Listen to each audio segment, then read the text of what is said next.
Hi everyone, hope you're all well. In today's video, we're going to explore the world of website creation for small businesses. In today's digital age, having a website is essential for any business, big or small. So to establish an online presence and attract customers, it's really important that a website is at the forefront of what you want to be doing for your business. Whether you're a restaurant, a retail store, or service provider, having a well-designed and functional website can make all the difference in reaching new customers and growing your business. In today's video, we'll cover the basics of website creation, including choosing a domain name, web hosting, selecting a builder, and designing your site. And we'll also provide tips and resources to help you create a website that reflects your brand and connects with your target audience. So there are some basic things that you will need in order to get a website up and running for your business. First of all, you have your domain name. And this is essentially the name of your website, so the actual name address. You need a good web hosting, so you need to select essentially a reliable web host to host your website on a website server. You need to decide what platform/builder that you're using, and this is essentially what's going to be used to create your website and help take care of the actual design and formatting of your website as well. And you need to then think about search engine optimization, so essentially optimizing every page and content and part of your website for search engines so that you rank higher in the search engine results pages. So starting out first is the domain name. So a domain name is a unique identifier that represents the website on the internet. It's essentially the address of your website that people type into their browser to access it. A domain name typically consists of two parts, the name itself and the top level domain, so the TLD, which comes after the dot. So for example, in the domain name google.com, Google is the name and .com is the TLD. Domain names are registered with domain registrars, and once registered, they are unique and they can't be used by any other website. They are an important part of establishing an online presence for your business and organization, and they can help make it easier for people to find you and also remember your website.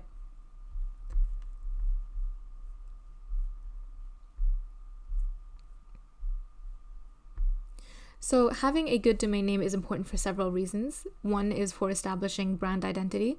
So a good domain name can help to establish your brand identity and make your business more recognizable to your customers. A memorable and unique domain name can help to differentiate your business from competitors and make it easier for customers to remember and find you online. It's also important for a domain name to have a good domain name, as it can help build trust and credibility. A professional looking domain name can help to build trust and credibility with your customers. A well-chosen domain name can signal to your customers that your business is legitimate and established, and it can increase customer confidence and encourage them to do business with you. And lastly, search engine optimization. So a good domain name can also help to improve your website search engine ranking. A domain name that includes relevant keywords related to your business can help search engines like Google to better understand what your website is about, which can help improve your website's visibility in search engines. Overall, having a good domain name is essential for establishing your brand identity, building trust with customers, and improving your website search engine visibility, all of which help drive more traffic and revenue to your small business. As mentioned before, you purchase your domain name using some domain registrars. You have domain registrars like GoDaddy, which is one of the largest domain registrars in the world, and they offer a wide range of domain extensions and hosting services. Namecheap is another popular and affordable domain registrar that offers a simple and easy to use platform for registering and managing domain names as well. Google Domains, Bluehost, Domain.com are all really popular domain registrars that offer a wide range of domain extensions, as well as web hosting and website building tools as well. Looking a bit further into GoDaddy is one of the largest and most well-known domain registrars in the world. They have more than 78 million domain names under management, and in addition to domain registration, GoDaddy offer a really wide range of web hosting services as well, and website builders and other online business tools.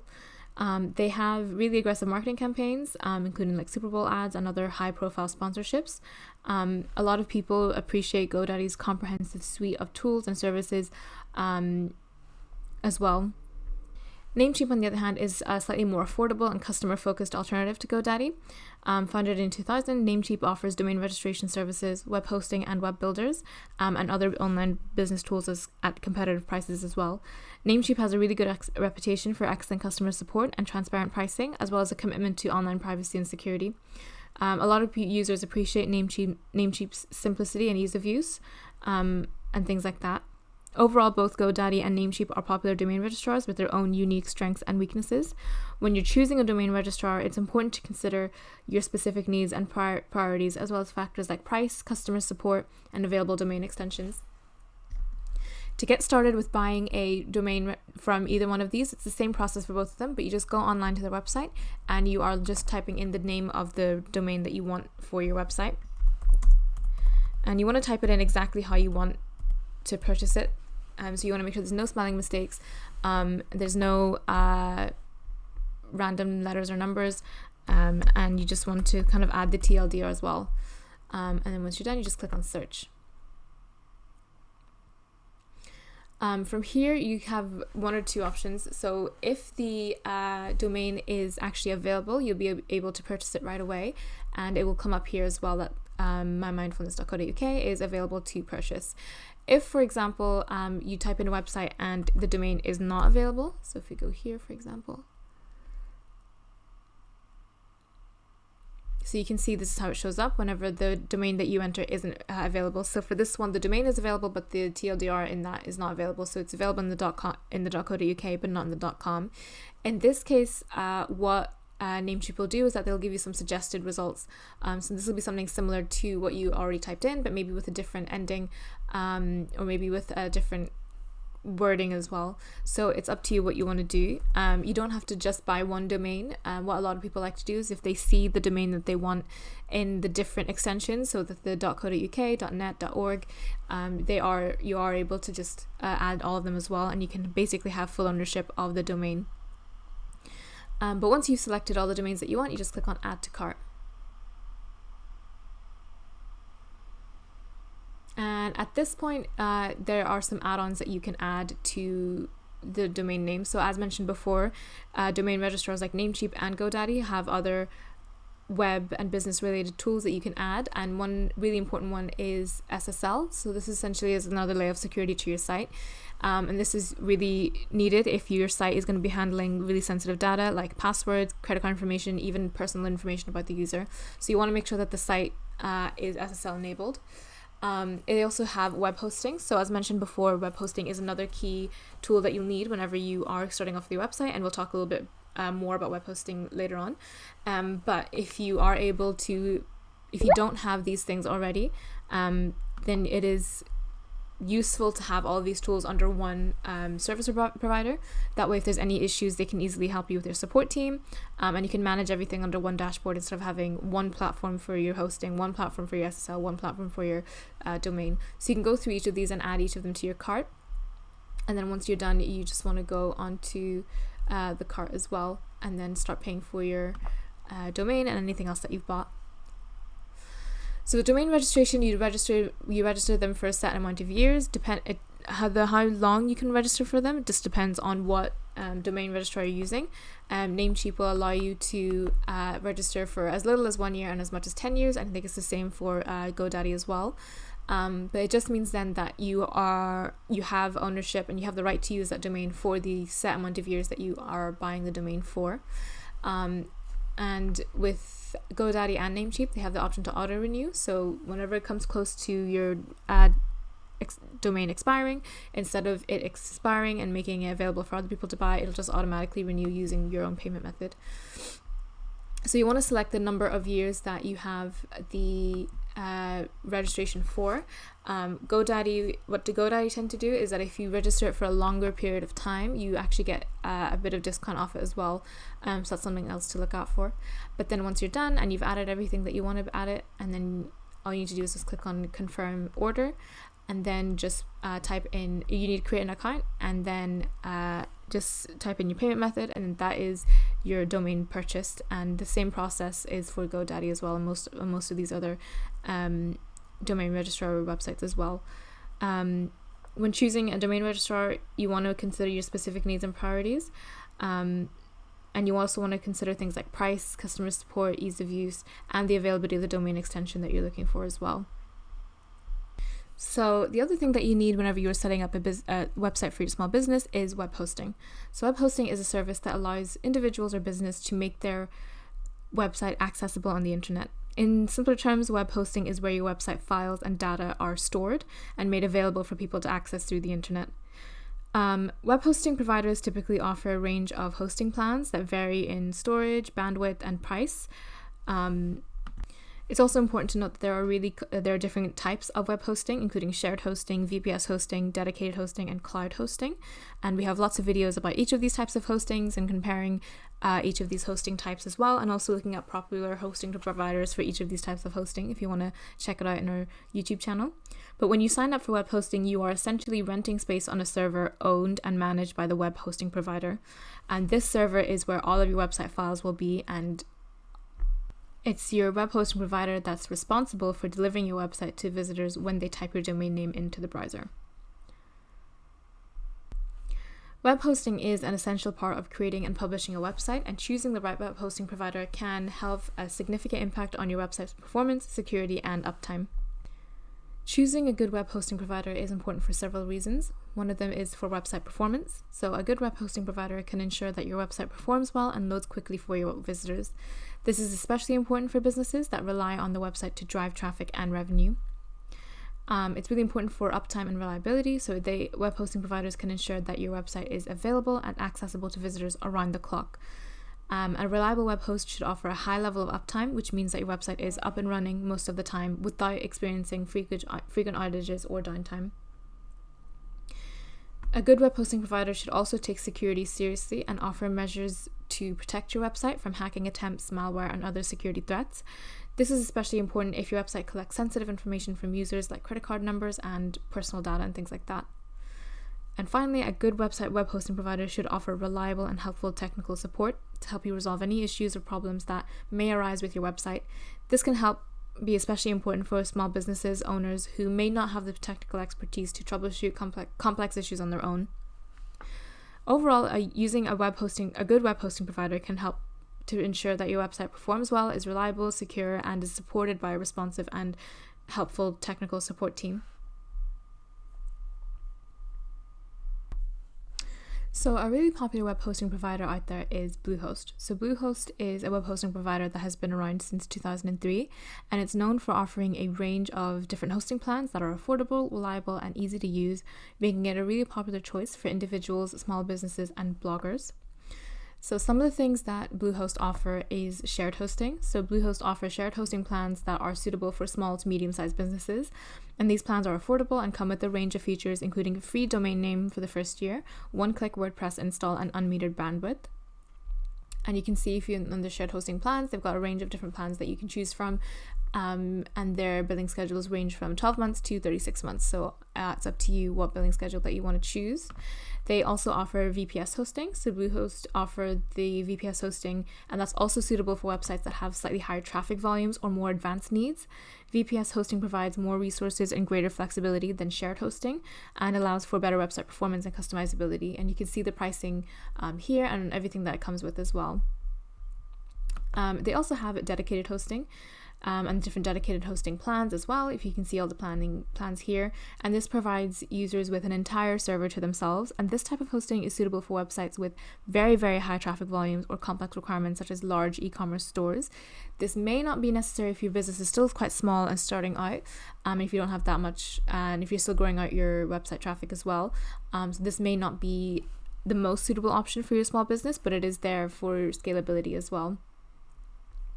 Another really useful feature of Bluehost is that they offer WordPress hosting. So Bluehost is known for its WordPress hosting plans, which are optimized for WordPress websites and comes with a range of features, including automatic WordPress updates, daily backups, and a free SSL certificate. Later in this video, we'll talk about different platforms, and WordPress will be one of them. So if you're looking for some help to install WordPress, then it might be better to select one of their WordPress plans, because you'll have the one-click WordPress install, so you don't need to worry about any of the technical parts of installing WordPress, as they do it for you. And lastly, their customer support. So Bluehost offer 24/7 customer support via live chat, phone, and email. Their customer support has been really highly rated, and they have a comprehensive knowledge base as well and support center, which can be helpful for troubleshooting common issues. Overall, choosing a good web hosting provider can help your increase satisfaction for user experience, boost your search engine rankings, and drive more traffic and revenue to your business. Next up then we have website platforms. So essentially, what platform are you using to create your websites?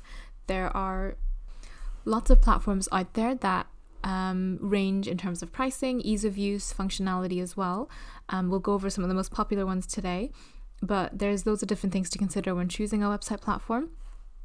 And again, different website platforms have different functionality and different levels of technical knowledge that is needed to build a website using it. So one of the platforms that we're going to talk about is WordPress, and WordPress is free and open source content management system, so a CMS, and that powers more than 1/3 of the websites that are on the internet currently. WordPress is highly customizable and it offers a vast array of themes, plugins, and other features that can be used to create a wide range of websites, from simple blogs to complex e-commerce stores as well.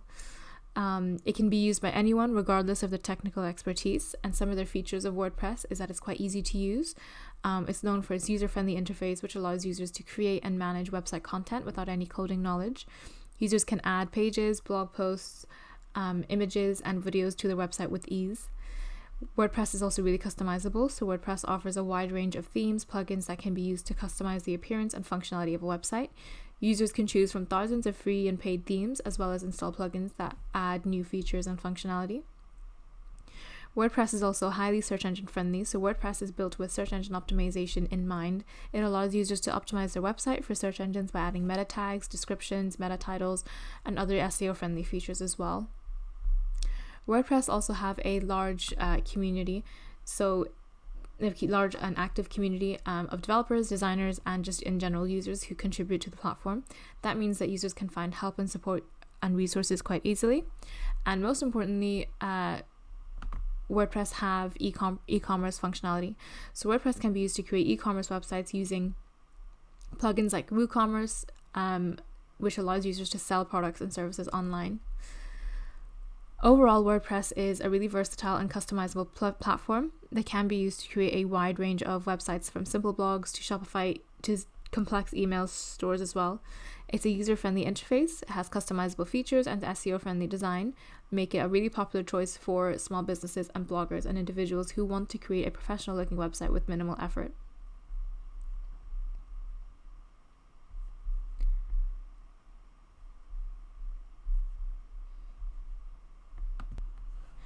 Next up, we have Wix, and Wix is a cloud-based website builder that offers a drag and drop interface, making it easy for users with no coding experience to create professional-looking websites. Wix offers a range of templates and features, including e-commerce functionality, and can be used to create a variety of websites, from personal blogs to business website. Wix also has an ADI, and that's essentially AI used to build your entire website out, and then you can then edit that design of the website, add different sections, delete certain sections, and add your own content to it. So it's a really customizable platform as well.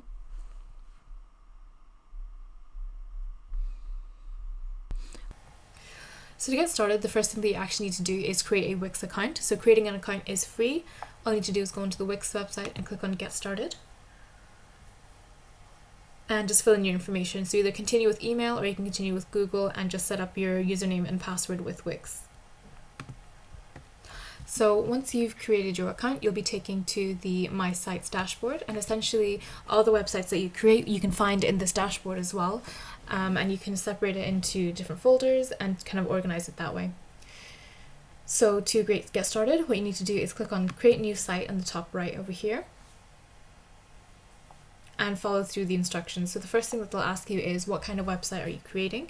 So whether you want an online store, portfolio, blog, consultant kind of website. These are just examples, but then you can just sort of look for your business type, basically what kind of business that you want to have. You can be specific, so if it's a beauty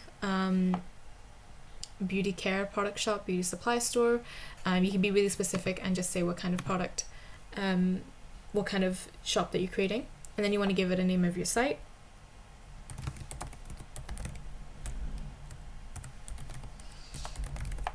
And you can change the name of your site at any time. This is just so that this is mainly for SEO purposes, and just so you can recognize it within the dashboard. And then you want to talk about what you want to add to the site. So this is going back to Wix's features, functionality features. So things like an online store, a chat functionality, they all are as part of Wix's functionality. So you can really customize your website to do certain things as well. It doesn't just have to be a simple kind of blog website or brochure build website. You can actually have like a store and forms, bookings, things like that to make your site a bit more usable and actually conduct some business on your site as well. So in this example, we'll just have the online store and we'll have some forms as well. Don't worry about not picking everything in the beginning. Maybe if you want to just have like a blog, but later on you actually decide you want to start setting up an online store, you can always add these apps sort of later on as well. So later on, if you want to decide, actually I want to add a blog, you can always add the blogs later as well. Same way if you decide to remove something. So if you add an online store now, but then later you realize it's too much work or you're not ready for it to actually start selling product content, you can also remove apps as well. So it's pretty flexible that way. And you just want to click next to move on. And then you want to start using the ADI. So you have two options. You can either choose from a template, or you can actually use the ADI to get a custom built site within a few minutes as well. So we're going to go for the get a custom built site option. And only thing we need to do now is go through each of the questions and let Wix know what kind of site we're making, how we want it to look and things like that. So the first thing that we're going to add is the logo and the email address, normal address, and any social media account links. So with the logo, you just click on the plus sign and it'll open up your file explorer on the computer.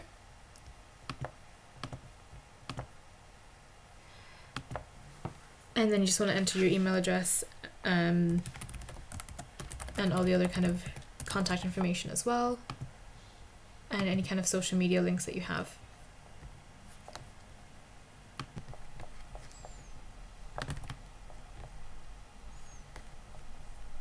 And you can add as many social links as you want, and you definitely want to add all the social links that you have. You just click on add social link and just paste in the social link.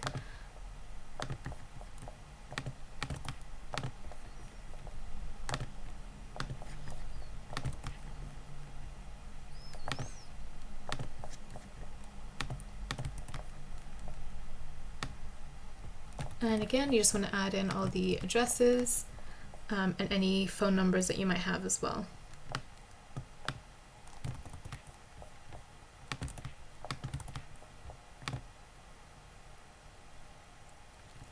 Next thing then is going to ask you to pick a theme that you like. So this is you want to look at the colors that they've used, and you want to look at the font styling that they've used. What you want to do is pick the theme that you like most, or pick the theme that's closest to the theme that you want. What happens with Wix is that not everything is set in stone. So once you pick a theme, you can always change it afterwards. So for example, if you like this theme here, but you don't like the black that's being used, you can just select it for now, but then in the editor, you can always change the black that's used as well. It's just a starting off point for Wix to know what to use whenever it's building out your site. So you want to pick the theme that works best for your branding as much as possible, or the one that works exactly as possible as well. So you just want to select and then just click next. And then it'll show you 3 homepage designs, and you just want to click in, you want to go through each of them and you want to just select the design that you want, or the design that you like the most. Again, you can always customize these designs. This is just a starting off point for Wix to know what kind of design that you might like. And how you want your site to be laid out. So you've got 3 designs here, and what you can do is you can hover over each of them and then just scroll down, and you can see what each of them look like as well. If there's certain sections that you really like, obviously you keep them, and if there's certain sections you want removed, you can remove them as well. And if there's more sections that you need to add, you just add them as well. So once you've selected which one you like, you just click into it and you just click next, and it'll start building out your site. You also need to select what other pages you'd like. So Wix will then show you what other pages that you can have. Again, if you don't see a specific page that you need, you can always add more pages as well. Again, this is just a starting off point so Wix knows what kind of site you're building and what kind of website you want to add to your site as well. So you can see add pages to your site, and they've got different kind of pages. So you want to add like an about page. If you're an online store, you definitely want to add like a products page, like in the main shop page, a contact us page so people can talk to you, a store policies page. This is really important if you have a shop, that you have a store policies page where you can say what your refund policy is, shipping policy, things like that. All of these can be added as well. Again, if there's pages here that you don't if there's pages here that you don't need to select them. And if there's pages that's missing, again, you can always add pages after the site's been built, and you can add as many pages as you want. This is just a starting off point, so they have like a nav bar built, and you have some pages built out for you as well. But once you're done, you just want to click on Edit Site, and you can see your site being built by Wix.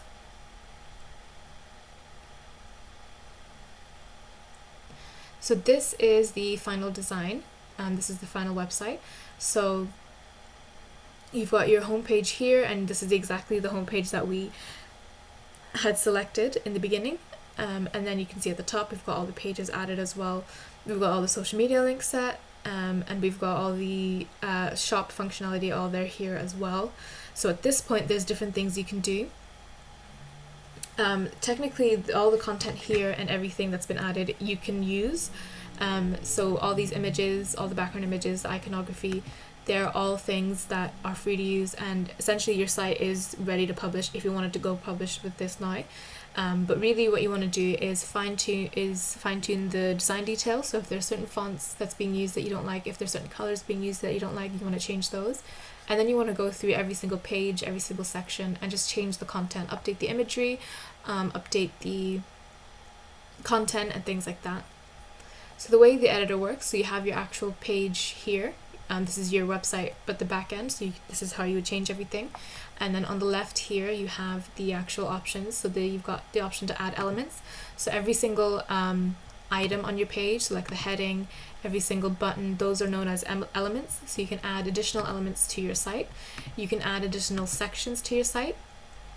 And these are pre-built sections, so you don't need to worry about fully designing up a new section. You just click into section and you can see all these pre-built sections that can be automatically added to your website as well. So you want to click into the section that you want to add and drag it onto the section, to the page, wherever you want it.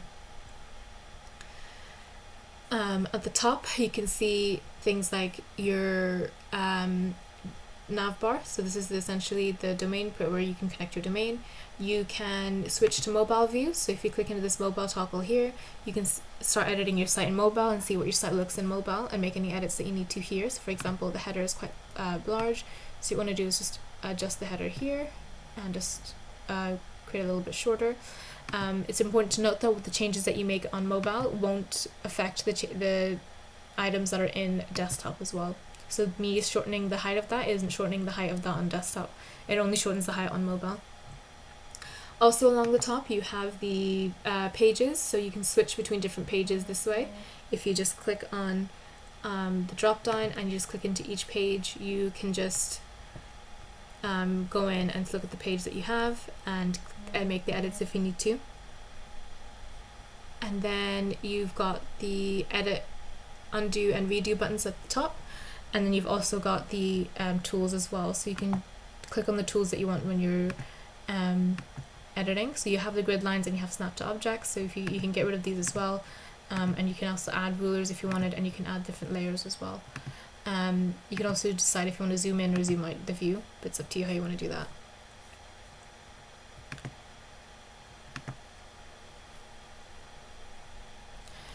So the first thing that we want to do is show you how to edit the theme, so the colors and the fonts that's being used. So if you go on the left here and you're looking for site design, you are looking for site theme here, you want to click on customize, and it's split between colors and text. So this is essentially the colors and text that are being used across your site.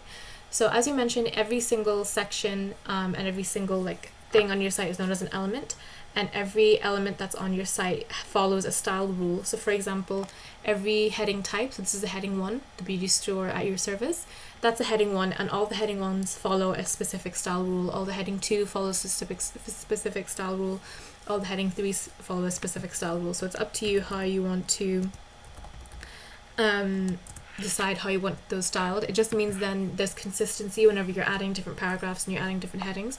All the same heading types look the same, and it just makes your website design a little bit more consistent. There's lots of color theme presets available for you to apply to your site, so you can do your own customizations, or you can just pick a preset that's in here. All of these themes have been carefully created with complementary colors that cover a range of different styles. They have sleek and sophisticated pastels, and they have bold and bright palettes as well, so you want to browse through the presets and choose the perfect option for your brand. or you can also customize the colors as well. So to choose and customize the color theme, you want to go into the color theme here, and you essentially just want to customize each of the color types.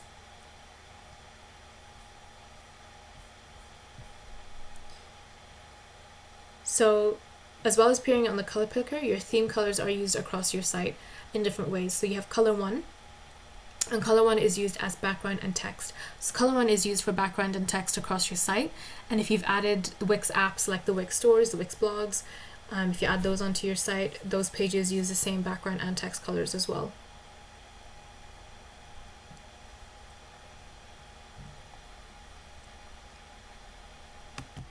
In most cases, you'll see that the brightest tint, so tint 1, which is over here, is used for the background, whereas the darkest tint, so this is tint 2, is for text. So we recommend creating sort of like a high contrast pairing so that the information on your site is easy to read and kind of stands out. Then you have color 2, and this is your action color. So you drive visitors to make the choices you want by selecting an action color that kind of stands out. And this color is used for actionable elements like links, buttons, any kind of menu elements. It also appears in themed elements like buttons and boxes, as well as pages related to Wix apps like the Wix stores or Wix blogs or the forums, things like that. The tint in the middle is the one that's used most frequently, so you want to choose something that contrasts with your background. That way the most important elements in your site are accessible and they're noticeable as well. Then you have colors 3, 4, 5, and these are additional colors. So choose 3 colors that complete your kind of color scheme. They are displayed in various areas on your site, so they should match and complement the colors that you've selected as well. Then if you go back, you have the text theme, and it's the same kind of theme as your site theme. So each of your elements, your heading 1 all the way down to your paragraph 3s, they all follow a style rule. So when you add a heading 1 to your website, this is the style rule that they follow. When you add a heading 4, this is the style rule they follow. So if you're not a fan of, like, for example, the font styling, all you need to do is just click into each of these and just change the font style to whatever it is that you want to change it to. And then that will essentially apply across to your entire site.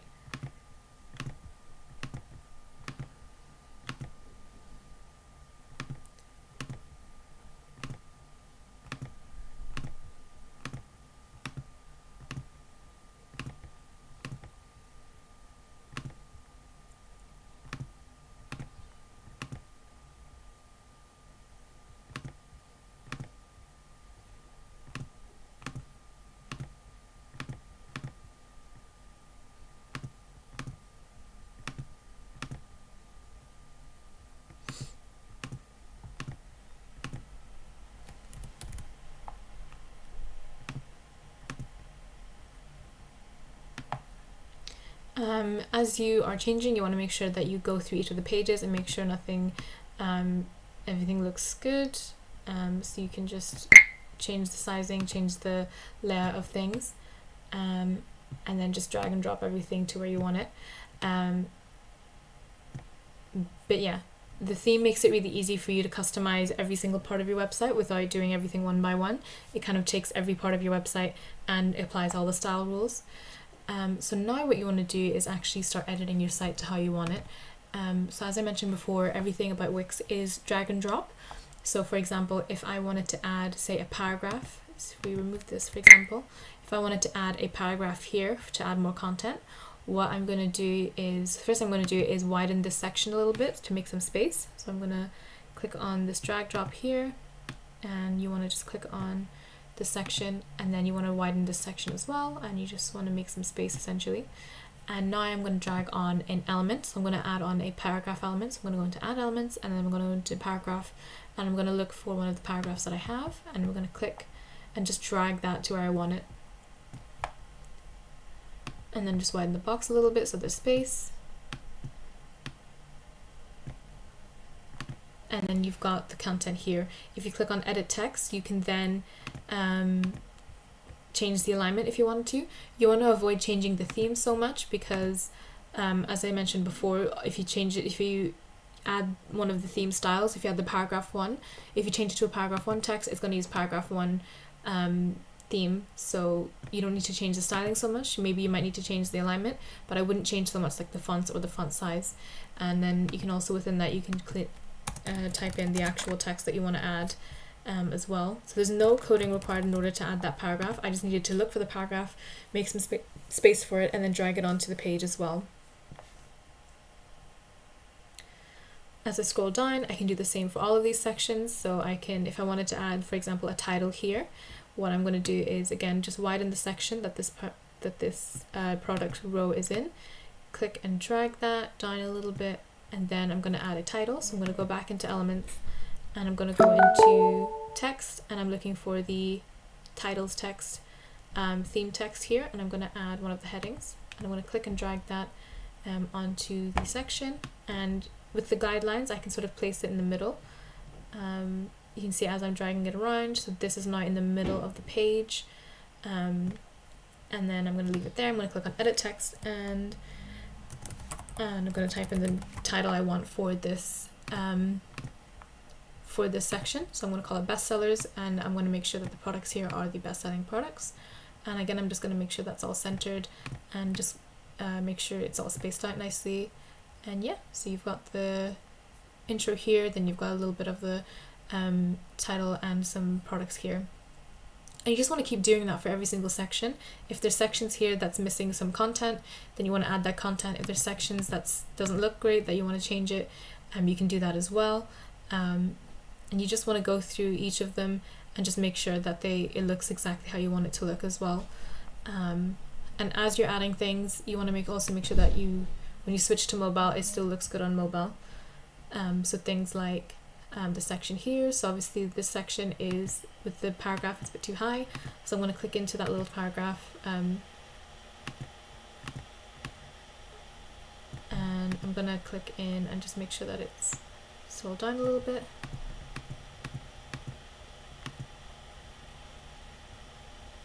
And just make sure it's all aligned perfectly. And I'm going to scroll down and just keep checking it on mobile as you're adding more and more things. Once you're happy with things, what you want to do is click on Save to save your progress. Wix does autosave, but you also want to make sure you keep saving yourself so that it's definitely saved. It might not autosave every single point, but it usually does autosave sort of after every time you make a change. Other things you can do, for example, I want to increase the width of that so you can see the pages more, and you can also change the styling of these as well. So if you click on the nav bar, click on Customize Design, and you want to just give it some styling issues as well. When it comes to the nav bar, you don't want anything too busy, and you want to make sure everything is sort of aligned okay, and that people can see like the text, they can see your logo, they can see all the information there as well. So as I mentioned before, if you wanted to switch pages, what you want to do is go into the page here, and you want to just select the page that you want to edit.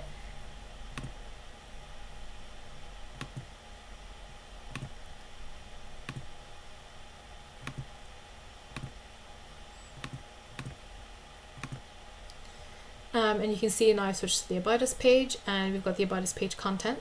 What you can do, if you realize actually you want to add more sections to this, you want to click on the Add section here, and it's going to show you all of the pre-designed sections that you have, and it's split into categories. So there are sections that help you sort of, you as an About section, there's a Team section. So then you can just go through and just click in, for example, if you want to add a Meet the Team section, there's already a design for that. There's 3 designs that you can choose from. You can add like a contact section, and it'll show you the designs for a bunch of different contact sections, and these are all pre-built, they're mobile ready, and it just means then you don't need to spend time creating a new design section. You can just use one that's already built, and then using your branding as well. So for example, if we go with this one for the Meet the Team section, we can just click into that, and it'll add itself to wherever it is that we want to add it to.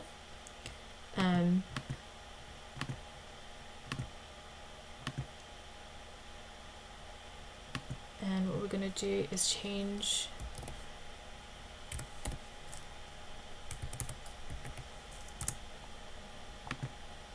there we go. And we are going to update this section here as well. Again, it's really important to note that when it comes to building your site, you want to make sure it's optimized for SEO as much as possible. That includes making sure that every single page has a heading 1 tag and only one heading 1 tag. You don't want more than one, and you don't want any heading 1 tags as well. You need to make sure that there's only one heading 1 tag. But you can see we've added this section, and all we need to do now is update the images and update the text. So for example, if you want to know how to update any kind of section, what you need to do is click into the section, and you're looking for something like edit section, or in this case it's manage items. So everything in here is like an item, and if you click on that, you can click on each of the items and drag them around if you needed to, and then you need to click on each individual element if you want to edit the text, if you want to edit, for example, this image, and things like that. So for example, if you wanted to edit an image, you just want to click into the image here. You're looking for the image to be selected, and it comes up image here, and then you want to click on change image to actually change the image to the one that you want. Once you click on that, it'll open the Wix media library, and from here you can choose images that you've already uploaded. You can upload your own media if you click on upload media, and it'll open up your file explorer on the computer. And then once you're done, you just select the image that you want. As I mentioned before, Wix does have their own media library of image galleries that you can use, and all of these images are free to use. So you're looking for media from Wix, and these are essentially stock images, placeholder images that you can use to update your website. And these, again, so they're copyright free. You don't need to give any credit. You don't need to buy anything. You just look for the image that you want. You can search for it specifically, or you can use from the homepage here, and you just want to click on choose image, and then that's it. That's an image that you use from media from Wix, and you don't need to tag them or anything like that. You can just use the images as needed, and then you can just click into each element and just change like the content, change the links, things like that. It's all kind of done and dusted for you.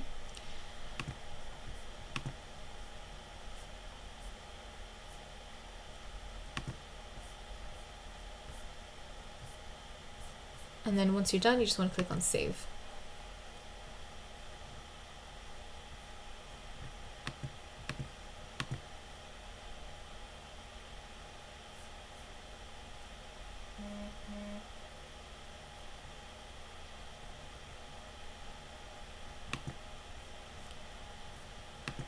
Again, if you wanted to switch pages, you just want to click on the page switcher and then just switch the page as you need.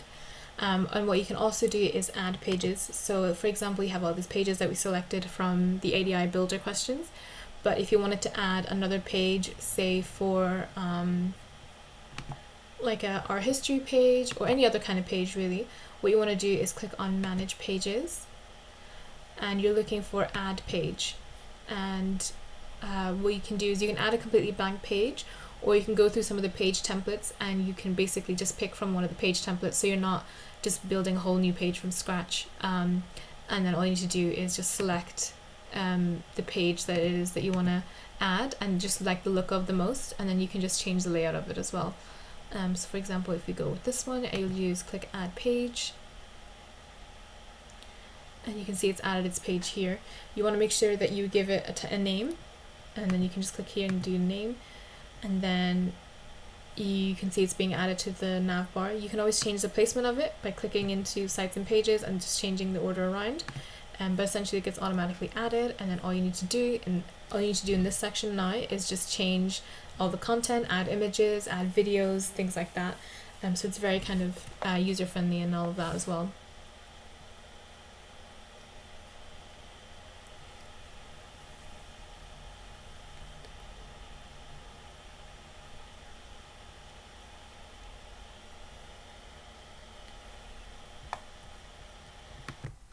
So site editing is made really easy with Wix. Again, it's back to that drag and drop section and already pre-built designs for you. So there's nothing really that you're designing from scratch, but it's still customizable. You can still use your own fonts, themes, your own pictures, things like that.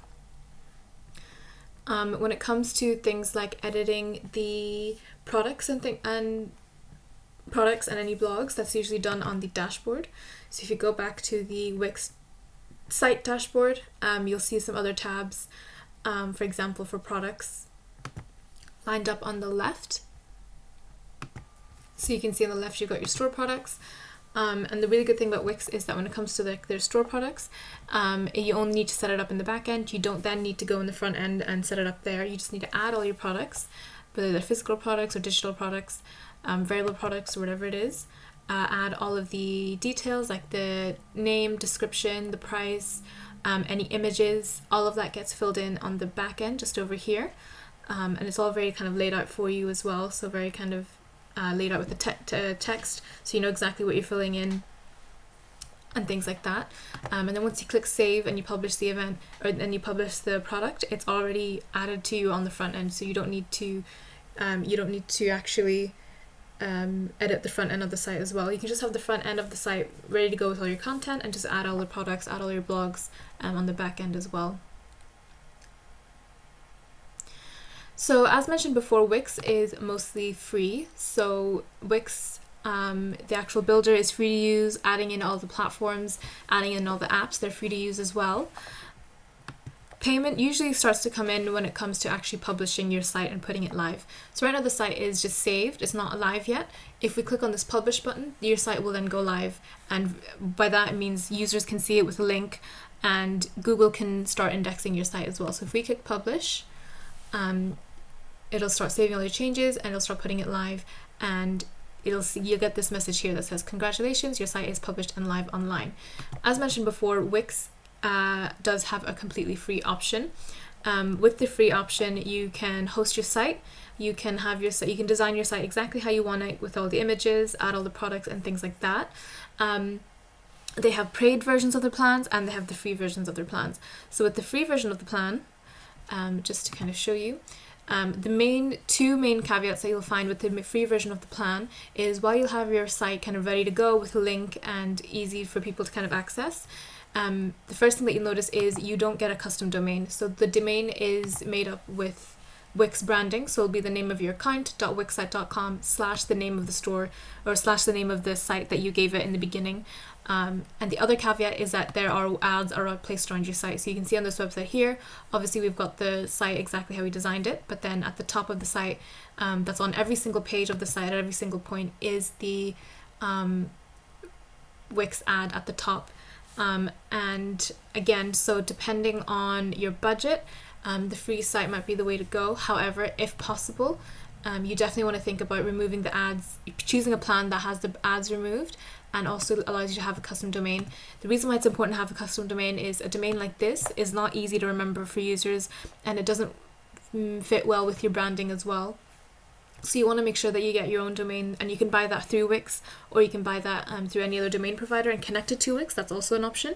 And then you also want to make sure you get rid of those apps. But again, Wix, up until this point, Wix is fully free. I haven't paid a single thing. Setting up the account was free. Setting up, using the ADI builder was free. Changing the images, adding products, all of that is free. And so far I haven't actually spent anything.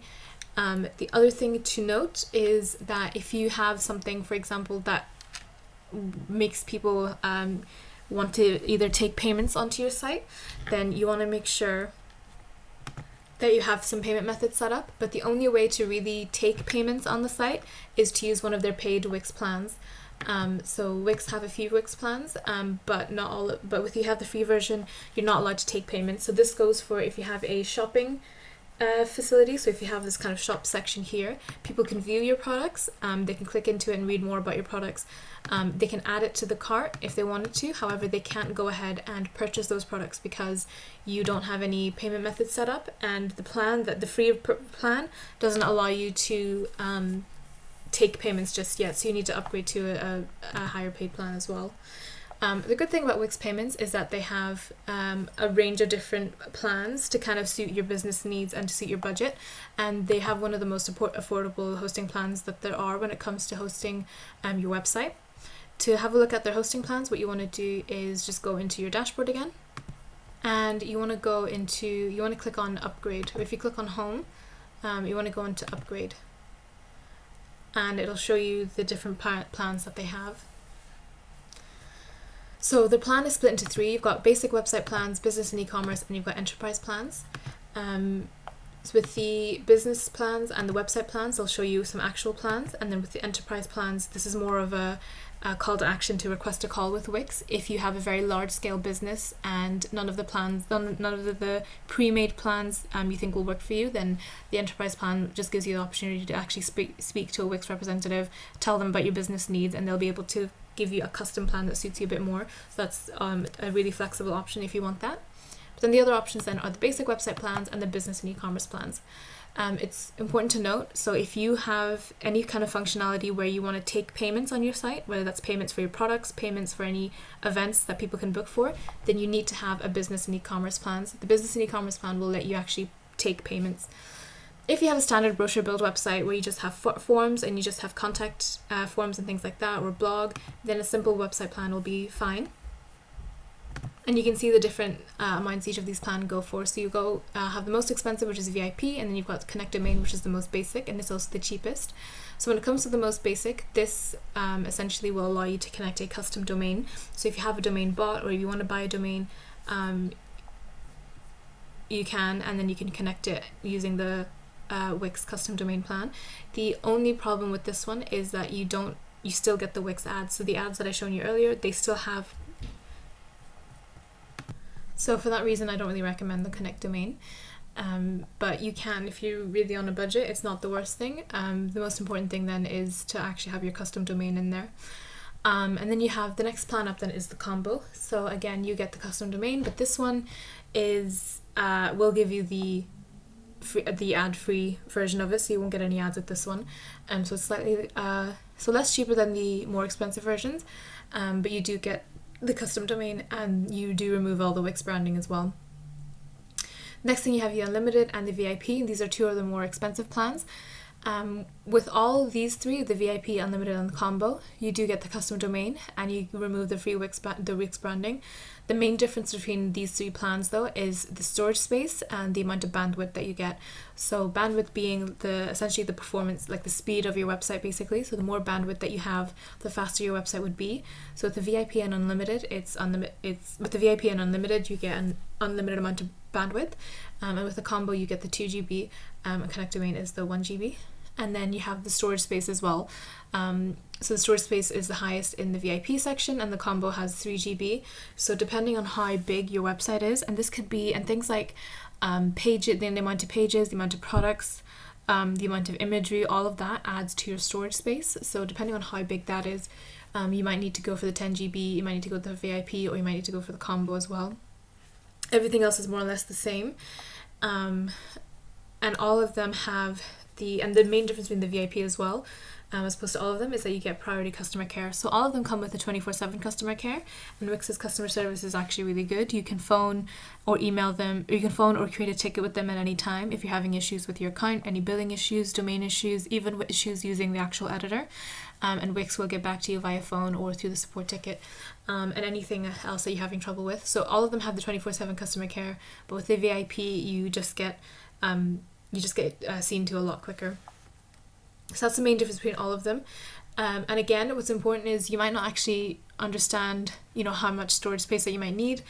So with the Wix plan, it's not fixed. So if you, for example, go for the combo and you realize you're running out of storage space, and Wix will tell you when you're close to running out of storage space, they will ask you to upgrade, and at that point you can upgrade to a higher hosting plan. And if you are using, say, the highest one, and you realize actually you don't need that much space, you can always downgrade as well. So there's no minimum amount you can have it, or it's not like a you decide now and you decide how many months you need. You can upgrade and downgrade as you need.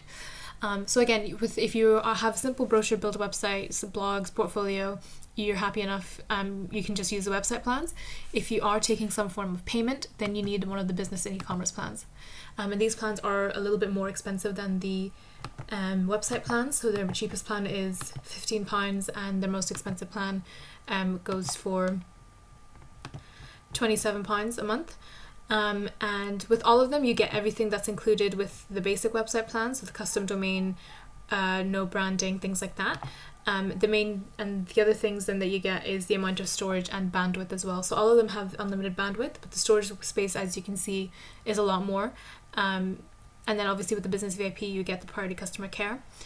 and all of these plans will allow you to accept online payments. So again, it goes back to how big your site is going to be, if you need all that storage space or not. But again, you can upgrade and downgrade as you need to as well.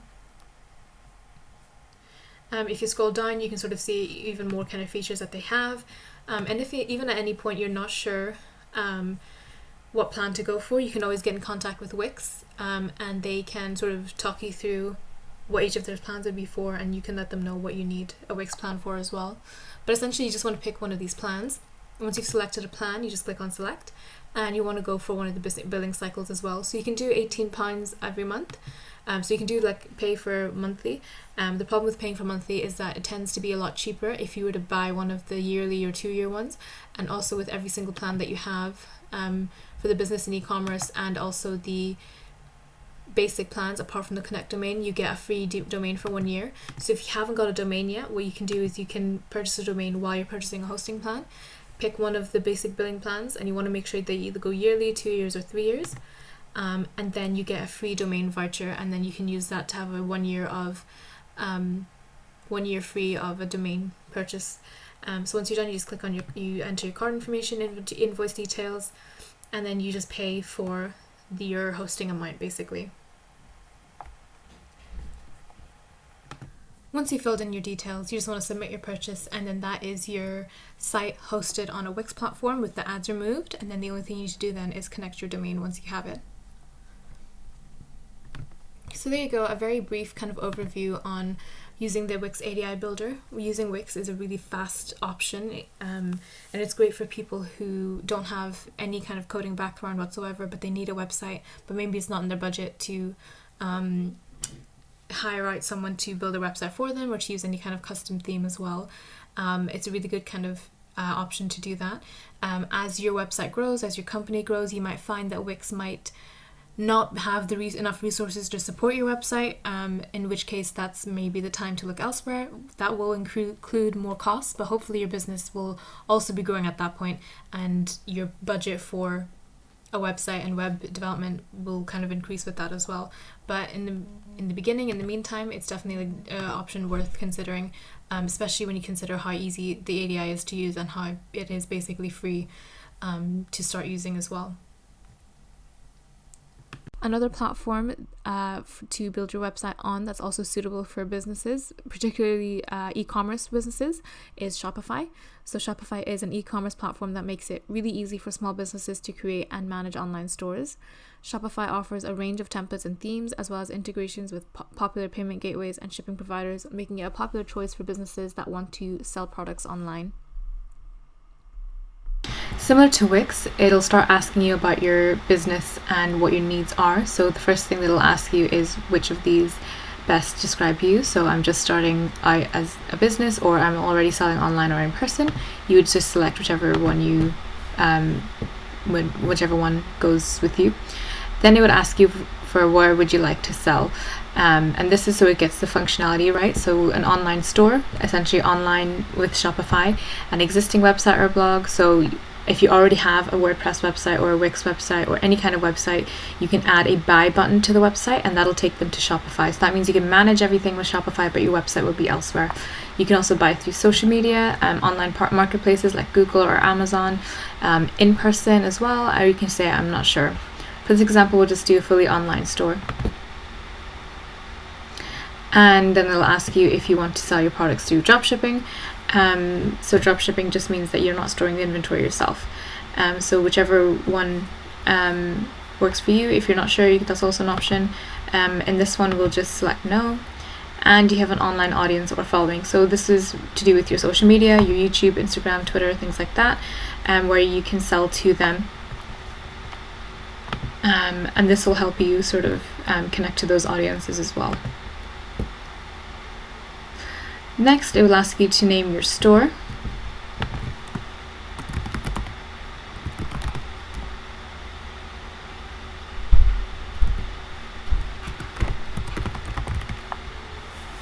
And it will also, while you're typing, you'll see you get a temporary URL. And this is just to help start getting your Shopify set up. You can keep it as is, or you can replace it with a custom domain, which will probably come at a cost. Then it will ask you some business information, where your business will be located. And this will help set up default shipping rates and recommend different apps and things like that. Next thing then is to create a Shopify ID, and you can do this with your Google account, or you can connect with email, things like that. If you were to connect with email, then you can just type in your username and password, and go from there. And as you're logging in, you can see it's starting to build your store and set up the first platform in order to start using the store and adding products and things like that.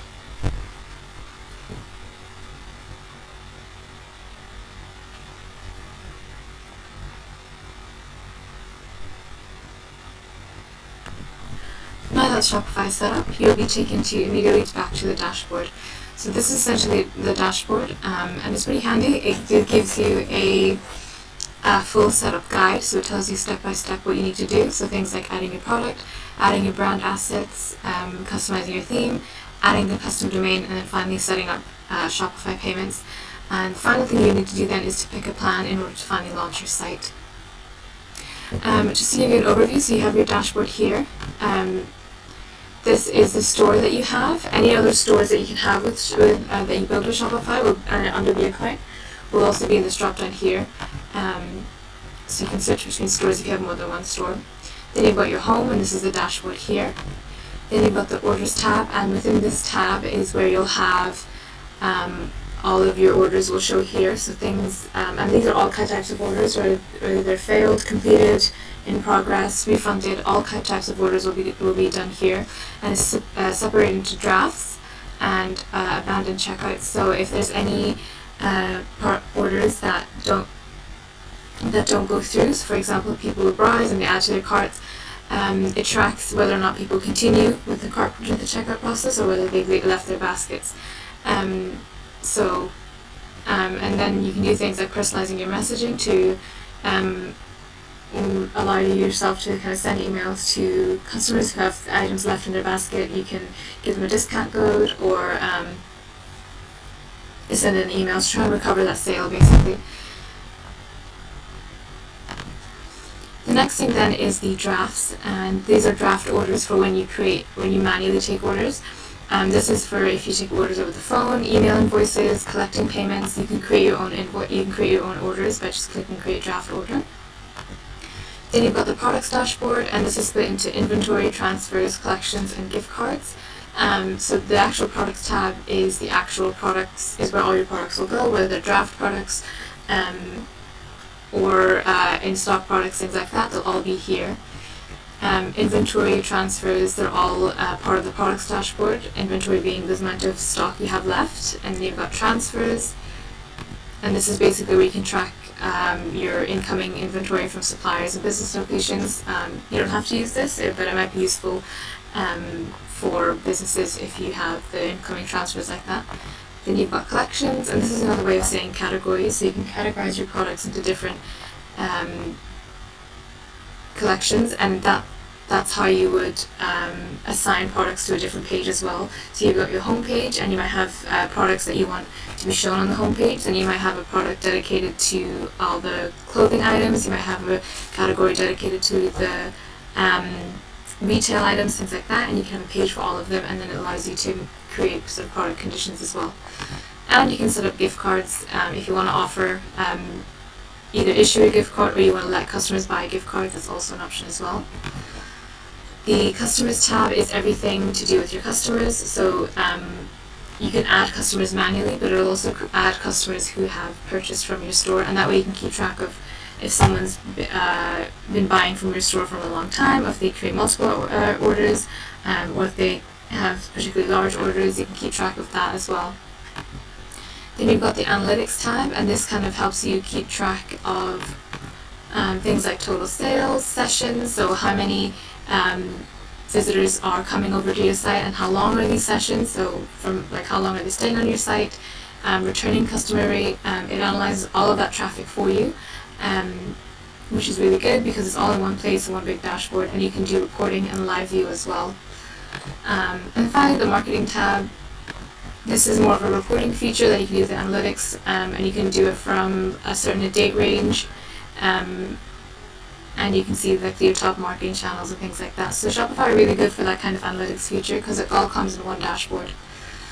Then you've got your sales channels. By default you've got the online store, and this is where you'll do things like add any blog posts, add pages, edit your themes, things like that. And then you can also do things like add apps, and this will allow you to add other sales channels like Google sales channels or Instagram or Google or Amazon, things like that. So you can see these apps here: Shopify email, Spocket for dropshipping, Printful, things like that, CJ dropshipping. You can do all that as well. So first things first, we're going to go over how to add products. So to add a new product, what you want to do is click on Add Your Products. And it'll open a blank version of the back end of a product. So to add the product, all you need to do is just go through each of the fields and add the product information. So for example, the first thing you want to add is the product title, and this is just the name of the product itself, and you can just type directly into the field, or you can just paste in the details from elsewhere. And then what you want to do is add in the product description, and you can add different things here, but you want to give a good description of the product itself, especially if it's any kind of clothing, so that people know exactly what they're buying. The next thing you want to add is the media, so images of the product, and you can add as many images as you need to. It's good to add a range of images so that you've got people can basically see exactly what it is that they're buying. You just want to click and drag it over, or you can add from a URL if that's easier, and then you can see the images being uploaded there. Next thing you want to add is the pricing, and you basically just want to add the actual cost of the price of the product that you're selling it for, and you can decide if you want to charge tax on this price or not. In this field here, you can give it a compare at price, and what that means is it'll show the price at a drop down. So this, if it's on sale. So for example, if this product is actually on sale, say it actually used to be £25, then the price of this product is 20 and the compare at price is 25. So that way 25 is going to show with a strike through. So it shows that it's now been made cheaper. So you want to make sure that if you do add a compare at price, it's higher than the number that you're selling it for. And then you can add a cost per item, and this is just for yourself, so you know how much each item is costing you to make, so you know how much profit you're making, and this won't be shown to the user. It's also optional to add if you wanted to. You can track the quantity as well. This is checked by default, but if not, it'll just be displayed as in stock or out of stock. If you want to track the quantity, you want to give the actual quantity here. And then you can either decide to continue selling with out of stock or not. The other thing then you can add is a barcode or an SKU code, and this can help you keep track of some of the stock items as well. And the next thing then is the shipping. So if it's a physical product, you can, if you want, add your own shipping and shipping weights. This might not be relevant for clothing if you're selling clothing, but if you're selling heavier items such as furniture, things like that, then maybe the cost to deliver might be higher. So what you want to do is add a shipping weight so you can charge more by the weight if that applies. And you can also decide if it's a product that can be shipped internationally. Shipping weight is optional to add, so you don't have to add it either. And you can also sell digital products as well. So if you're selling, for example, an ebook or video, something like that, then customers basically won't be asked to enter any shipping details. And then you want to add something called variants. So this is to add options like size or color. This is useful if you're selling clothes, because maybe the clothes come in different sizes, maybe they come in different colors. So if you click on the plus, you give the options name. So by default, they've got size, color, material, and style, as these tend to be popular options. So if you click on size, for example, then we can have different option as well. And you just type in the option values, you just type in what those sizes are. You can add as many options as you need to, and then you click done. And then what you can do is you can also add another option. So we'd added a size option, maybe we'll add a material option, and maybe the option will be cotton, polyester, and just click done. So you can add as many variants as you want, and then what that means, then you can charge differently for different variants, and then you can also give different quantities as well. So for example, the t-shirt in large and cotton maybe is 28 pounds, but maybe in polyester it's a little bit cheaper at 15, and maybe you have different options as well for each of them. What you might need to do is, if you ever come across a variant that doesn't exist, so for example, maybe the t-shirt in large only comes in cotton, it doesn't come in polyester, then what you need to do is click on the variant that doesn't actually exist, click on actions, and then you want to click delete variant, and that way that variant will be given as an option, so you're not selling anything that you don't actually have. Next thing then is listing preview. So this is essentially what this listing would look like on Google. It'll take the page title, and then it'll take the meta description. Meta description will be filled in automatically by what you add in the description box here. So you want to make sure the description that you give is really accurate and explains to the user clearly what it is, because at this point they wouldn't be on the site yet. They're on Google trying to see if this listing matches what their query is. You can give it a product status, whether it's active or draft. If it's in a draft, then it won't be shown on the front end of the store, and you can decide which sales channels it goes on to. So if you had other sales channels, say Google or Facebook, they'll be added here, and then you can decide if you want to sell those onto those platforms as well. Next thing then is the product organization, things like shirts and tops, product type, vendor, collections, and these just help organize your products. You can add it to a collection, and in which case you can add it to whether or not it's meant to be a collection on the home page. Maybe you have a collection for t-shirts, or you maybe have a collection for apparel, but you need to create the collection first before assigning it. And that's it. Once you're done, you just click save, and that's your product live onto the site.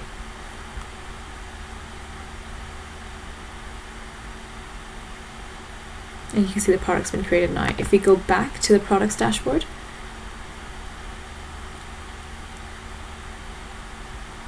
you can see we've got the product here, and it gives an overview of, the status, the t-shirt, the inventory, things like that. Next thing then you want to do is make sure you have the collection set up. So if you click on collections, what you can do then is click on create collection, and you can essentially create categories for your products. So maybe you have a collection for apparel,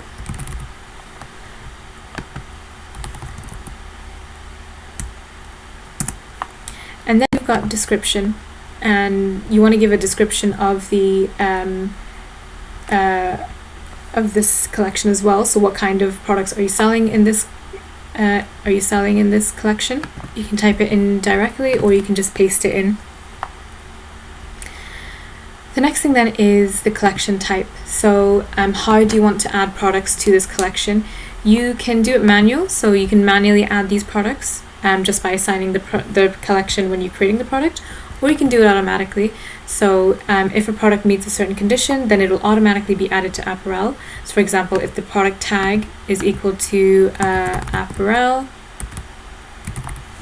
then automatically that product is going to be added. Or if it costs a certain amount, if the title has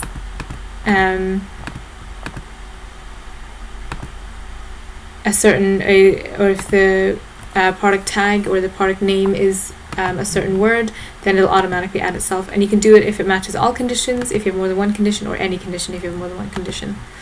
And this is how it looks in the listing. And again, you just want to make sure that the meta description is accurate. And then you can add an image as well, and this will just help you view the product. This is more for back end, so when you're viewing a whole bunch of collections, it's easier to see which collection stores what product basically. And then once you're done, you just click save.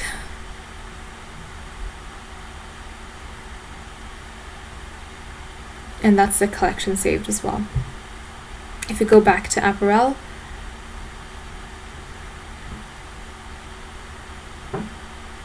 you can see, if you go back to collections, you can see the different collections that we have now.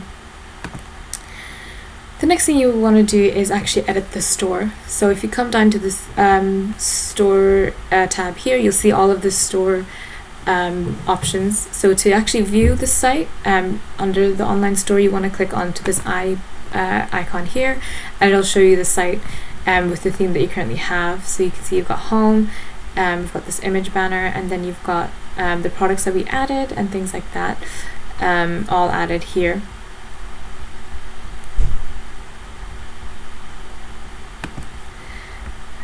So what you can do first is pick a theme. So by default it adds this theme, but what you can do is scroll down and you can see there's different themes as well, and you can decide if you like these themes better.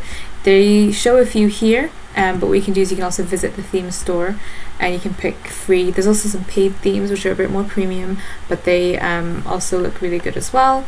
You can see the different themes that they have, and what colors that they use, and you can do it by industry. So if you know what kind of category your site falls under, then you can do it by that, or you can pick one of the free themes as well. Once you have the theme selected, you just want to click on add to actually add the theme onto your site.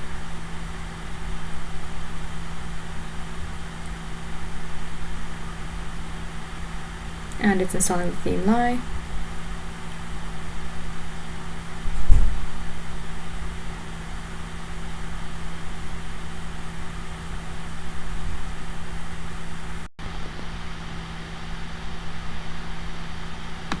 You can see now this theme is added, this one here, and what you want to do is under the three dots, beside the three dots, you want to click publish, and that'll replace the theme that you currently have with the theme that you want. So right now we don't have a site plan, so we can't publish the theme that we want just yet. But we can just click publish just to preview it and see how it looks. And now we've got the new theme added, and we've got the old theme there as well we can switch back to. So now if we were to preview the online store,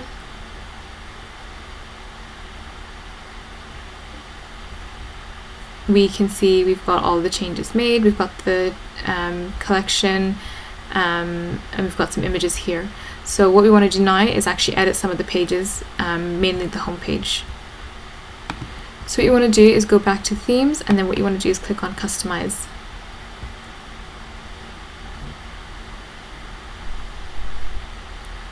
This will open up Shopify's customizer and allow you to actually customize the templates. So you can see here you've got the store open in preview mode, and then you've got the actual editor on the left. So it works pretty much a little bit like Wix, and it's very easy to kind of click and change the content. So for example, we've got this image and with text here. So what you want to do is click into the text box to edit it, and you see when I click into it, I can edit the text. So on the right here you can see the text content is here, and all I need to do is type in the content or paste the content that it is that I need, and I can really just add as much as I want or whatever looks good, and then you can change the body style as well, if it's a text style as well. If it's a body or if it's a subtitle, it'll change the styling of it slightly.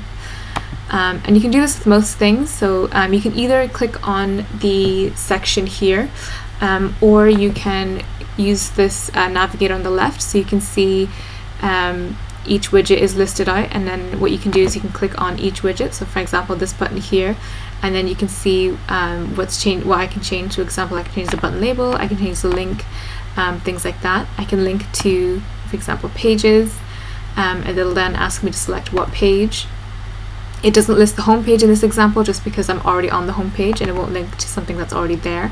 You can also link to a particular collection. So if I wanted to, I can have that link go to apparel, and I can change the label to say view our apparel.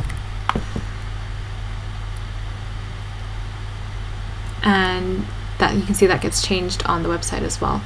And you can go through and just see what you can change. So it's a little bit restricted in Wix if you compare it to Wix, as you can't add new sections as easily.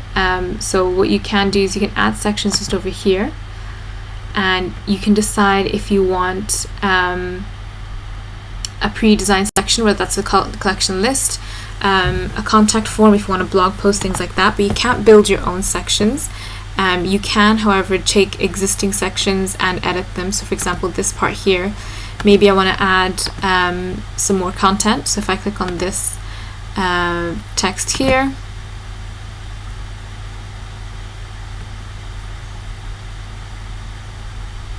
and just hover over it, you can see it gives me a button to add block, and I can either add a heading, I can add a caption, maybe I can add a button.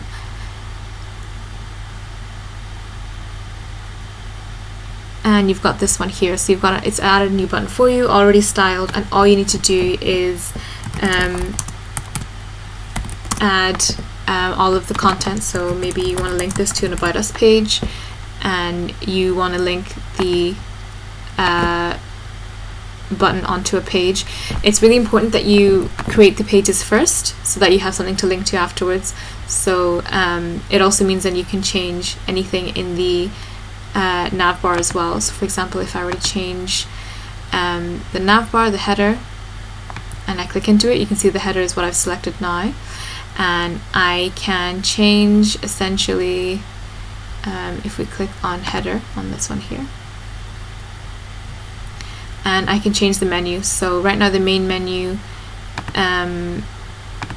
is this main menu here, and if I click into main menu, it'll allow me to change the actual navigation bar, which is on the back end.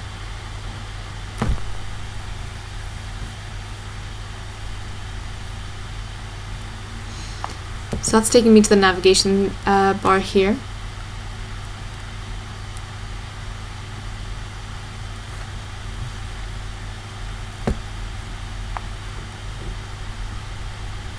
So right now I've got home, catalog, contact, and what I can do is I can add menu item and call it About Us, and we can add it to page, but again we need to create the page first before you add anything. So we can add the new collection that we had, so we can click add apparel, click on collection, and then click the apparel collection. You can filter the collection with tags. If not, you can just add whatever it is that you want to add. And there we go, we've got another menu option here. So now when we visit the online store, and you can see the new apparel item being added here. We've got the content, we've got the button as well. So everything kind of adds itself quite easily, and it's all styled for you. So the only thing you need to do is update the content. So you can decide what page you're going to edit just by going to this top drop down here and click on home and click on whatever page it is that you want to edit. So right now we're editing the home page, and seeing what that's like, and then we just edit exactly what it is that we want. Once you're happy with everything, you just click save on the top right to save all of your changes. Other thing we can do then is adding the pages. So if we go into the pages tab here, we can add new pages to the website. You just click on pages. So right now we've got the contact page, and what you want to do is click on add page, and say we want to add maybe an About Us page, and you want to add the page content. You also need to do the listing previews. So if you click on website SEO, you just need to add the description and the About Us. It'll take the description from here, but you want to make sure that you add a description that is accurate to the page as well. It will use sort of the default pages for the theme, so you just click save to save all your content and add the new page. Now we need to add that page to the navigation bar, so we click on navigation.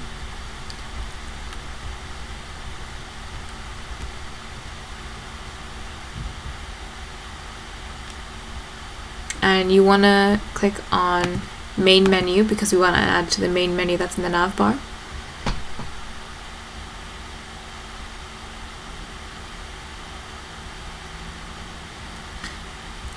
And then you want to click add menu item, and you want to give it the menu name or the nav bar name.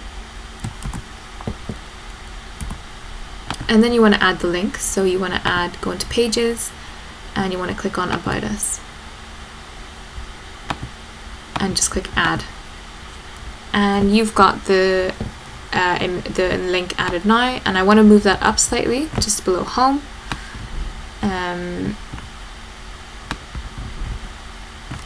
And just add it here. And you can make things as a drop down. So for example, if I want to add apparel as a drop down of catalog, I just put it under catalog slightly to the right, and I can move contact up if I wanted to, or I can just leave it where it is. And then when you're done, you just click save menu.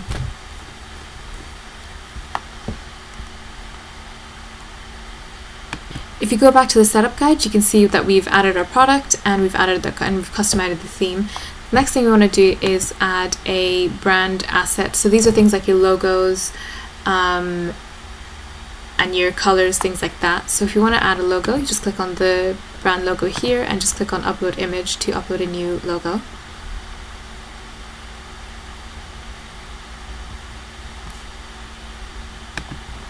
And you just click on that to upload the image logo.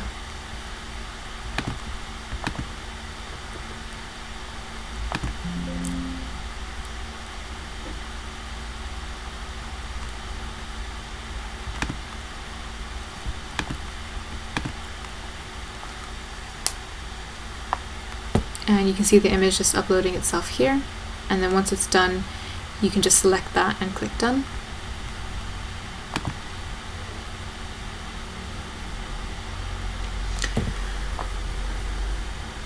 Other thing you can do is add your brand colors. So you can add a primary color, and this is the color that will appear on your store, and you can use supporting colors as well for accents and additional details. So you can add any kind of primary color if you want.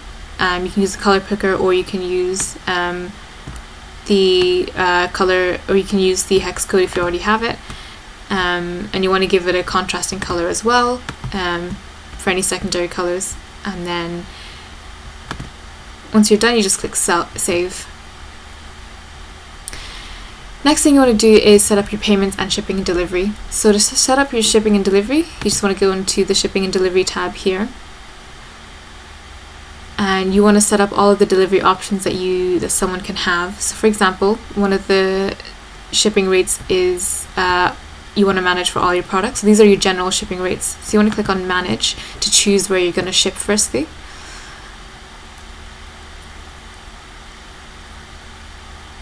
So you want to set up your shipping from, and we've chosen United Kingdom. If you remember earlier when they were asking us our business information, we selected the United Kingdom. And you can then select your shipping rates. So for example, the shipping zones. So for example, the EU is one shipping zone, the international is another shipping zone, and United Kingdom is another shipping zone. And you can see underneath what countries these zones fall under. So if anyone is shipping to any of these countries, they fall under the shipping rules that are available in the EU. If they fall under international, then they fall in the shipping zones that are international. And if their shipping zone is in the United Kingdom, then it falls under these shipping rules.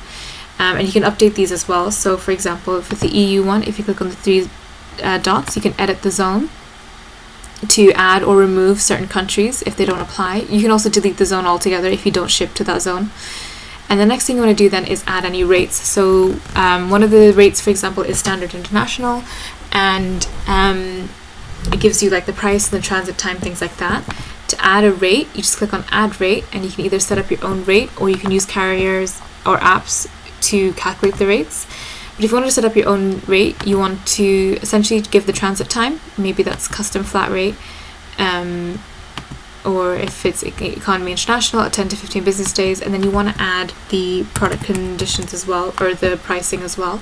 And you can add product conditions, and this can be based on item weight. So if you remember when setting up the products, if certain items are going to cost a certain amount, then what it'll do is it'll total up the weight of each product, and then it will use that to decide how much shipping, what shipping you use to add. So for example, custom rate might be extra heavy item,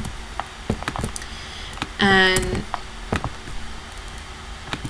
this might cost say £50, and this can be based on item weight. So if the minimum weight of the total order is say 85, then, and if it's a maximum of 100, then it'll cost £50, and this will take the weight of the total products of the basket, not just of one item. And you can add different rates for different shipping zone as well.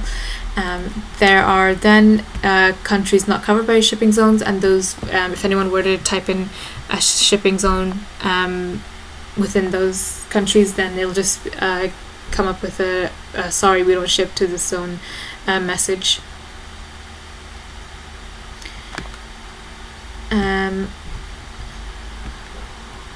Once you're done with all your changes, you just want to click save and make sure that you saved all your changes.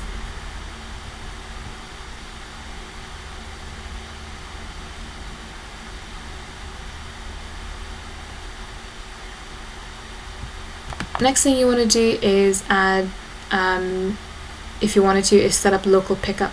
So sometimes maybe you're not ready to set up any shipping or delivery, or that's not something that you offer, but you want people to be able to buy their products and then collect them themselves in store.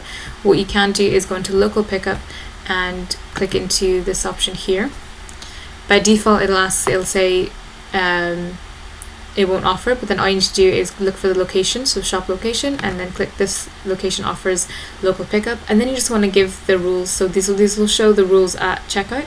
So usually ready in 24 hours, usually ready in 2 to 4 days, and then you want to give the order locations as well, like the information. So bring your confirmation email when you come to collect your order, bring ID, whatever it is that people need to do before they collect their order, you need to click on here as well. And then just click save, and that's your local pickup done. Next thing you want to set up is payments, so that's just in the payments tab here. So Shopify payments is a payment method that basically allows people to pay by card, credit or debit card. So in order to activate that, you just click on activate Shopify payments, and you want to give your business information basically, and submit your business information, submit your banking information, and then Shopify will then review that information and essentially set up Shopify payments that way. Other supported payment methods are PayPal and Amazon. So all you need to do is sign into your PayPal or Amazon account, and then people can use their PayPal or Amazon account to pay. You can also add other things. So if you click on add payment methods, Shopify cater for a variety of different payment methods. So for example, if you want Apple Pay or MasterCard, you just type in whatever third-party platform that you want, and then select that as a payment method, and then just follow the instructions in order to set that up. So for example, if we did that, you can search by payment method or you can search by provider. So if we, for example, Pay Sarah, for example, if you click on that, you can see, you can just activate it, and it'll also tell you if you have any transaction fees and things like that.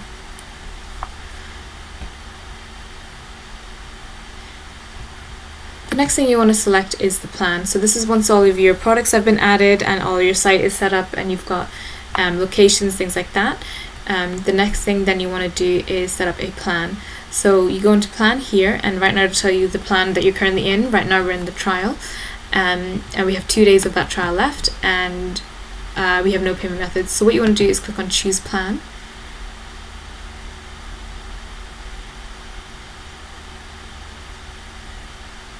and this is a list of Spotify's plans. So you have the most basic, which starts at £19, but you get 3 months for £1. So you can kind of test it out after you've finished your free trial. The main difference between all of these plans are the the main difference to all these plans are the transaction fees. So all of the plans when you use Shopify have transaction fees for third-party payment providers. The most basic will take 2% and the most advanced will take 0.5%. So the more advanced your plan is, the less transaction fees there will be. However, you also get different features like the reporting as well. So the reporting is a lot more professional and is a lot more automated, and you also have different control over how many staff members are part of your account. So if you have lots of different staff members that need access to the website, instead of one login being able to access it, you can have up to 2, up to 5, up to 15. It just depends on what how many you would need and your overall business needs. What you can do is start off with the most basic, and then from there you can upgrade if you need to. If you realize actually you need more professional reports, you need more staff members, the transaction fees are too high, you can always upgrade to Shopify or advanced plan. But essentially you just choose the plan that you want and then just go through the checkout methods as well, methods as well. You can choose to be billed yearly or monthly.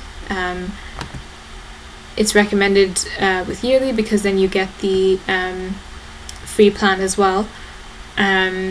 Or with the monthly, you can pay £1 a month for the first 3 months, and then it's £25 a month. So you can choose which billing cycle you want, and then you just want to fill in your business address, and then you want to add your payment methods, and that is your Shopify plan essentially all set up.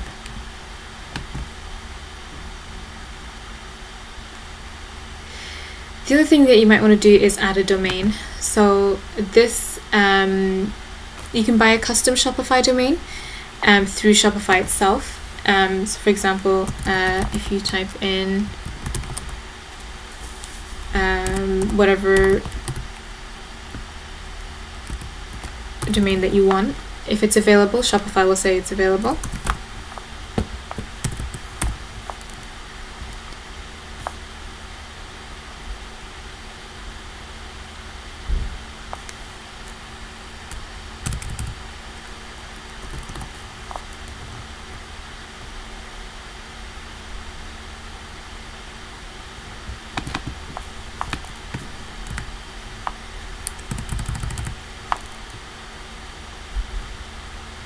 You want to look for a domain that is obviously user-friendly and is available through Shopify. So for example, if you were to click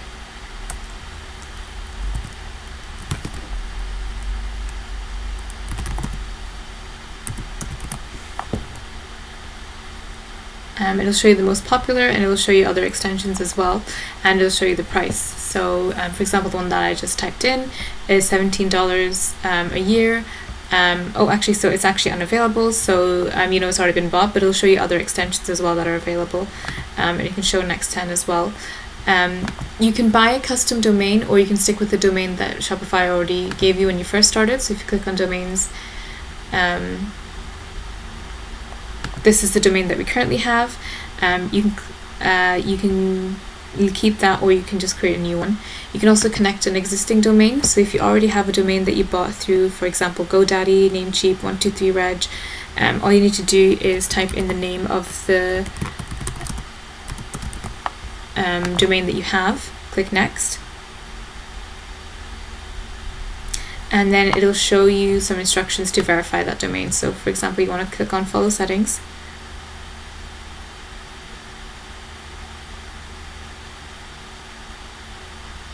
and you can see it shows you how to connect to a third-party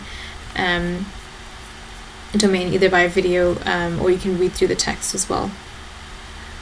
Once you've connected everything, you just need to click on verify connection to verify that the domain is connected to the site and the domain is set up correctly. Within this section here, you can set up your billing information. So once you have your plan all set up, you can manage your payment methods, you can manage your subscription, and you can upgrade or downgrade your plan if you need to, all in this billing section here. You can change the currency. All of this will be set up whenever you first answer the questions that Shopify asked you in the beginning. So it's really just ensuring that you have the right billing subscription here, and then you have the right payment methods as well. Other things you can do is users and permissions. So by default, you can only add 2 staff with the basic plan. So you have the store owner here, and then you can add staff, and this will essentially allow other users to come and edit your site.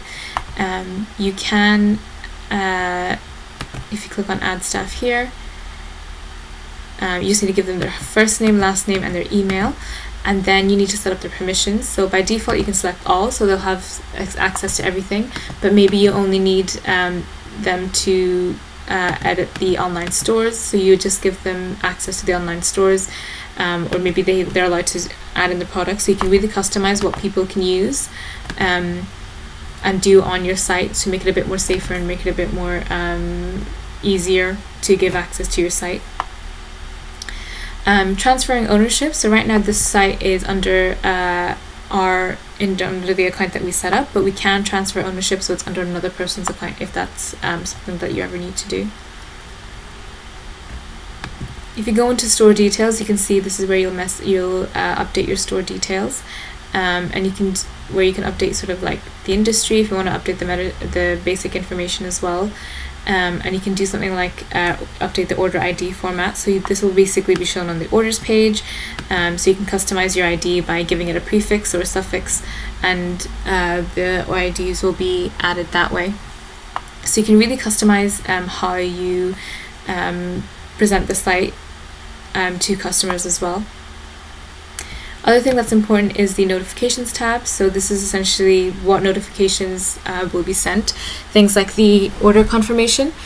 So that's obviously going to be sent to the customer after they place their order. Order cancelled, order refund. These are all notifications that will be sent to the customer, and you can decide if you want to have them enabled or not. You can also edit them. So for example, if you have local pickup selected, what you can do is you can edit the message that it says. So you can see subject, your order is ready for pickup, and you can send test emails, so you can see how that would look like on the customer's ends of things. The other thing you can do is actually edit it. So if you click on edit code, you can edit the code of your website and essentially edit the text. This might be not something you might want to do if you don't have a lot of experience, but essentially you just look for the content that you want to change. So for example, we want to change order status, or if you want to remove certain things, you just remove it from the code. But again, if it's not something that you're comfortable with, or if you don't have a lot of experience in development, I would avoid editing the code altogether. But it's set up professionally. All the information will be there. All the instructions will be there as well, so you don't need to worry too much about editing the content, and it'll take the colors from your theme as well. But all these are the notifications, and you can decide which notifications are meant to go where and who they're meant to go to as well. And that's it. That's basically all the basics of how to set up a site in Shopify. So again, unlike Wix, you don't get the free plan, but you do get a 3-day free trial, and then you can sort of upgrade and downgrade your plan afterwards if you decide to get it. They have lots of professional templates that you can use. It's very easy to kind of edit those. You might not have full flexibility, but you do have enough flexibility where the site will look good and display the products exactly where you want it to. They have lots of integrations to different third-party apps, so you don't have to just have the online store as a sales channel. You can also have like Instagram or other stores as sales channels as well.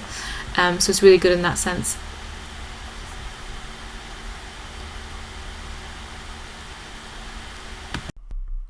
So when building a website for small businesses, there are several factors to consider. Some key considerations are your purpose and your goals. So what is the purpose of your website? What do you want to achieve with it? You should have a clear idea of what you want your website to do and what your goals are, whether it's to generate leads, sell products, or provide information. You also want to focus on the ease of use of the website platform. So how easy is it to use the platform? Does it have a user-friendly interface? because some platforms, as we've seen, are more user-friendly than others, and this can affect the time and effort required to build and maintain your website.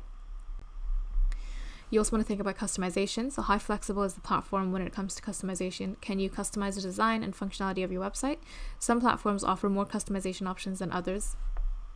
As you've seen with Wix, while there are some things that you can customize, it's slightly different to how you can customize things with WordPress. As with WordPress, you can really get a custom website using the different themes and creating your own themes as well.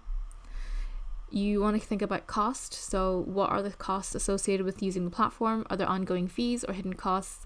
As we've seen with Wix, you can get essentially a fully free website, but there are some costs in terms of like domain name and hosting, things like that. And there are platforms like Shopify that offer kind of affordable hosting as well, and affordable platforms to use as well.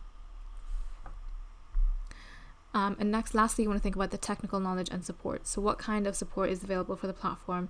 Is there a community forum or support team you can reach out to if you have any questions or issues? It's important to choose a platform with reliable support to ensure your website runs smoothly. By considering these factors, you choose a website platform that meets your needs and helps you achieve your website goals for your small business.